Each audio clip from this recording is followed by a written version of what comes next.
Salut les mutants, c'est un Kofi de la Marvel Team. Donc bienvenue pour cette petite vidéo buzz. Vous me connaissez, la planche de surf est toujours là. Quand il y a un bon petit buzz. Donc on va parler un peu de l'Eurovision et de la victoire de Bilal Hassani. Donc pour ceux qui ne connaissent pas, Bilal Hassani, c'est ce jeune... je sais pas c'est quoi son genre, ce jeune homme, jeune fille, je sais pas vraiment si ce genre, j'aimerais pas lui manquer de respect. On va dire ce jeune travesti, c'est plus simple. C'est un jeune travesti qui aime bien se déguiser, en tout cas en femme, et qui a donc remporté l'Eurovision et qui va représenter la France, qui va nous représenter quelque part, j'ai envie de dire. Donc on va essayer de voir plusieurs facteurs qui ont pu jouer en sa faveur. Cette victoire est-elle méritée? Pourquoi a-t-il gagné? Et surtout, a-t-il une chance de gagner l'Eurovision? C'est ça la grande question. A-t-il vraiment une chance de gagner l'Eurovision? Donc on va essayer de voir ça ensemble. Donc pour commencer, déjà, bravo à lui pour sa victoire, même si c'était évident. C'est évident qu'il allait gagner, j'avais pas besoin de faire une prédiction de John ce coup-ci. Voilà, je pense que tout le monde l'avait senti venir. Je tiens à préciser tout de suite, moi j'étais pour Bilal, j'étais pour le progrès. Déjà parce que, comme dirait l'autre, c'était obligatoire. Non mais je plaisante, mais bon, il y en a, c'était dans l'abus. Si tu disais, ouais, bah moi je préfère un tel, t'es qu'un homophobe, c'est pour ça que tu préfères un tel, nanani, soit c'est lui, soit c'est rien. Il y a des fans extrêmes, faut vraiment faut se calmer 2 minutes. Il y a un membre du jury qui à un moment dit une connerie, je crois qu'il y a un truc comme, ouais Bilal c'est un hermaphrodite ou je sais pas quoi. Non, ce jeune Bilal, c'est un travesti, ce n'est pas un hermaphrodite. Donc voilà. Il dit une connerie. Et là, tout le monde, les gens les fans de Bilal sont venus en mode, t'es qu'un homophobe, comment t'oses dire des conneries comme ça sur lui, homophobe, homophobe. Alors que le membre du jury qui a dit ça, si je me trompe pas, lui-même est gay. Donc voilà, vous avez tendance à lâcher des mots comme ça à n'importe qui, sans réfléchir, juste pour dire, gna gna, si t'es contre, ben c'est parce que si t'es pas pour lui en fait, c'est même pas si t'es contre. Je veux bien que quelqu'un qui est contre ce jeune travesti soit taxé d'homophobe. Pourquoi pas? Après, faut voir vraiment pourquoi. Mais si t'es pour quelqu'un d'autre aussi, tu l'es. Donc calmez-vous, franchement, calmez-vous là-dessus. Donc là, on va essayer de voir les différents facteurs qui ont pu jouer dans la victoire de... Donc déjà, il y a sa chanson, Roi, qui, moi personnellement, j'ai trouvé pas mal. Je trouvais que c'était assez bien. C'est voilà, un mélange de français-anglais, pourquoi pas. C'est le progrès toujours, on s'adapte, pourquoi pas. Donc, m'a pas dérangé, je trouvais plutôt qu'elle était pas mal. Mais sur Twitter, j'ai vu des trucs hallucinants. Il y en a, ils ont commencé à dire, c'est objectivement la meilleure chanson. Ou bien c'est objectivement nul. Il n'y a pas d'objectivité quand on parle de musique en termes général. C'est t'aimes ou t'aimes pas. Il y en a, ils vont te dire que pour eux, le rap, c'est de la merde. Il y en a qui vont te dire pour eux, le rap, c'est lourd. Il y en a qui vont dire le jazz, c'est nul. On n'a pas les mêmes sensibilités.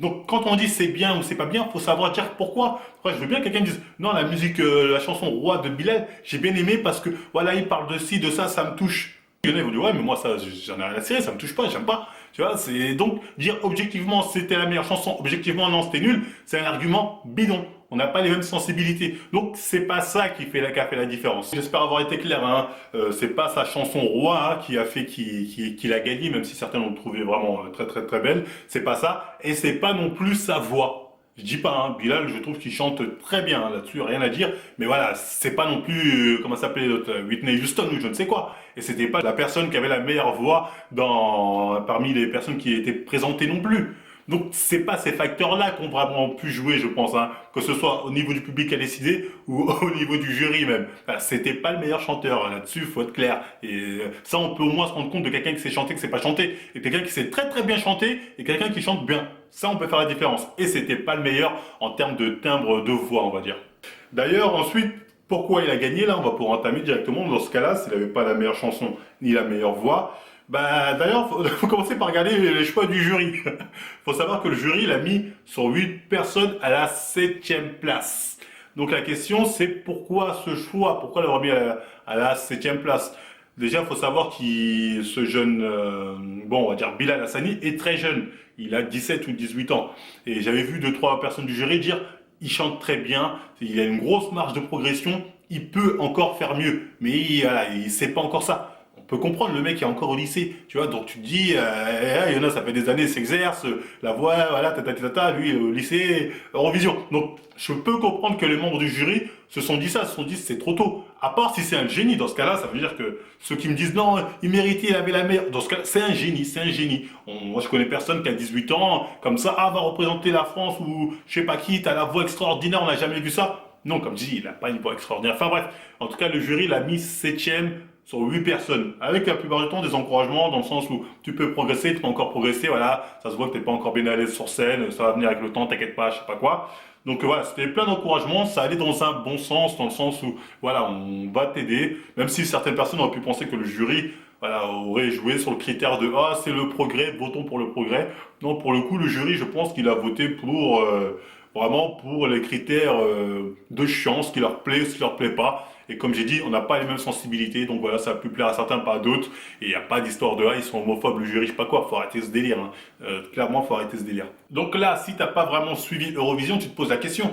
Comment a-t-il fait pour gagner? Comment a-t-il pu passer de la 7e place hein, sur 8 personnes hein, que lui a donné le jury à la première? Quel ninjutsu interdit a-t-il utilisé?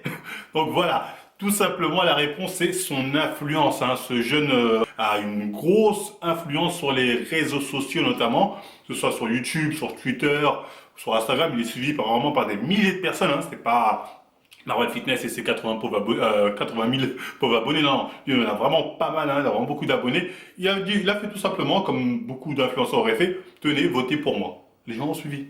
Tout simplement, je m'en souviens, il a fait un post Twitter, il a dit, tous ceux qui votent pour moi, vous allez avoir droit à un message en privé. Les gens ont fusé. Les gens ont suivi. Pourquoi? Parce que quand tu es influenceur, tu as une proximité, enfin les gens en tout cas ont tendance à se sentir plus proches de toi que si tu étais une star ou je sais pas quoi. Ils se disent ah c'est quelqu'un comme moi, nanani, j'aurais pu être lui, il aurait pu être moi. Donc voilà, les gens se sentent beaucoup plus proches, surtout avec les sujets qu'il aborde sur ses vidéos, qui sont un peu du, il raconte un peu de sa vie, donc ça intéresse les gens. Et on se dit ah ouais moi aussi, ah bah tiens on a des points communs. Du coup il a une influence bref qui est énorme. Et donc son public l'a fait passer de l'avant-dernière place à la première place. Donc, quelle est la raison de sa victoire? C'est pas parce c'était le meilleur chanteur, c'est pas parce qu'il avait la meilleure chanson ou je ne sais quoi, la meilleure danse ou ce que tu veux. Non, c'est parce que son public a voté pour lui. C'est son public qui l'a fait gagner. C'est tout simplement ça, à passer de la 7e à la première place. J'ai jamais vu ça nulle part. Donc voilà, il a usé toute son influence, ce qui n'est pas interdit, hein, je pense pas que ce soit interdit, donc il a eu le droit d'en profiter. Pourquoi pas, je pense que les autres aussi ont dû faire des demandes, même si je pense pas qu'ils aient la même communauté. Donc enfin bref, grâce à ça, il est passé de la 7e place à la première place dans le plus grand des calmes. Et pourquoi ils l'ont fait gagner, surtout pourquoi ils le suivent, parce qu'à la base c'est ça, c'est les gens qui le suivent qui ont voté, mais la vraie question si on veut savoir pourquoi il a gagné, c'est pourquoi ils le suivent. Déjà, c'est pas parce qu'il est gay, hein, ça m'étonnerait que ce soit pour ça, parce que des mecs gays, il y en a beaucoup hein, sur les réseaux sociaux, et il y a que ça. Enfin, pas que ça, mais bon, il y en a quand même beaucoup, faut bien le reconnaître. C'est surtout parce qu'il se travestit. C'est ça qui fait la différence face aux autres personnes qui sont gays et qui sont sur les réseaux sociaux. Lui, il a cette petite différence, cette petite extravagance, hein, si je peux dire sans que c'est une certaine connotation péjorative, enfin bref, voilà, c'est le fait qu'il se travestit. Ça a fait la différence, les gens ont suivi, les gens sont attachés, ah c'est original, un homme qui assume se travestir devant tout le monde, nanani, je sais pas quoi. Voilà, les gens ont attaché au personnage, voilà, c'est sa personnalité, comme je dis, son côté peut-être un peu extravagant, qui a plu aux gens. Donc s'il a gagné, c'est avant tout pour remonter à la base, parce qu'il se travestit. Voilà, donc il a gagné pour ça. Pas parce qu'il est gay, hein, attention, je dis bien, hein, un autre gay aurait peut-être pas gagné, mais parce qu'il a une personnalité extravagante, enfin bref, je sais pas. Enfin bref, il change de perruque, souvent, il met des petites robes, je crois, si je me trompe pas. Voilà, il fait des petits remixes. Voilà, c'est sa personnalité qui a fait qu'il a gagné. Donc tout simplement, voilà, il a gagné parce qu'il avait déjà un public qui le suivait pour sa personnalité. Donc voilà la vraie raison de sa victoire. La chose qui est vraiment intéressante, encore une fois, c'est qu'il a gagné, comme j'ai dit, grâce à son influence, ce qui veut dire que t'aurais mis Thibaut InShape à Eurovision, il aurait gagné. Il aurait gagné, hein. Même s'il ne s'est pas chanté, il aurait dit aux gens de son public, votez pour moi, la 3 millions, hein, Thibaut InShape. Il aurait gagné.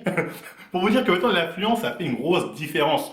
T'aurais mis qui tu veux, là, Juju Fit 4 avec son rap, là, MDR, elle aurait gagné l'Eurovision, les gens auraient voté. Thibaut aurait dû voter des tatati, elle aurait gagné. Energy Music Award, elle aurait gagné. Meilleure rappeuse de l'année, ce que tu veux. Hein. En tout cas, s'il y a les votes du public, elle aurait gagné sûr.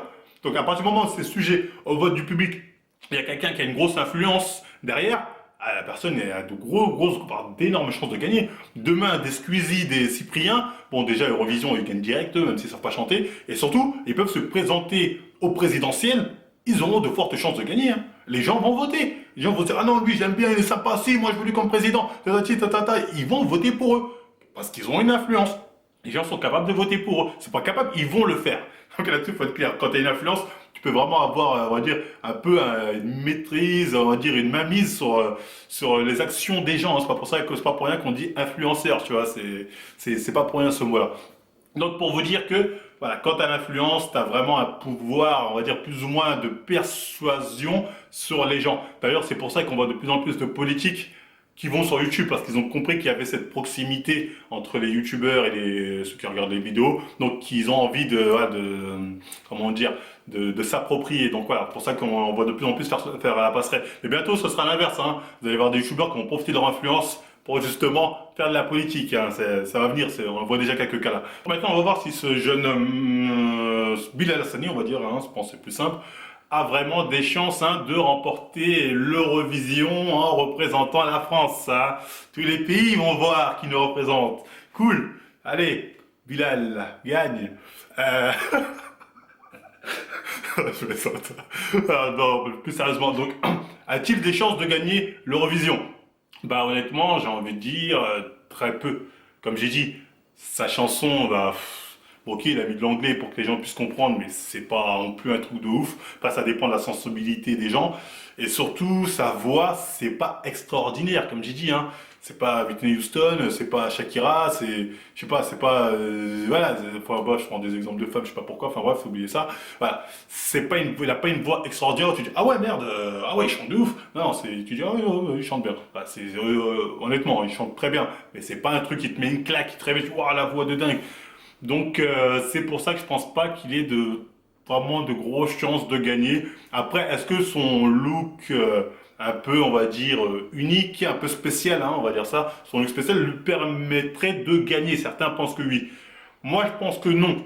Certains aiment bien le comparer à cet homme ou cette femme à barbe, hein, je sais pas c'est quoi exactement, excusez-moi, je sais pas son genre, je sais pas c'est quoi son genre, voilà, c'est ça que je voulais dire, je sais pas c'est quoi son genre, donc je vais dire femme à barbe ou homme à barbe, enfin bref, cette personne, je vous mettrai la photo.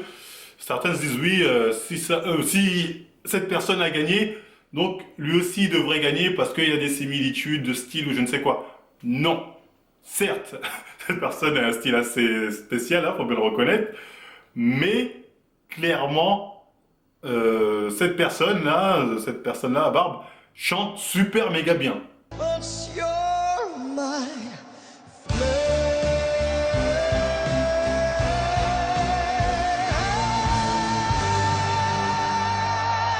Voilà, elle chante très très bien. Si je vous mets un extrait à côté d'un Bilal qui se lâche.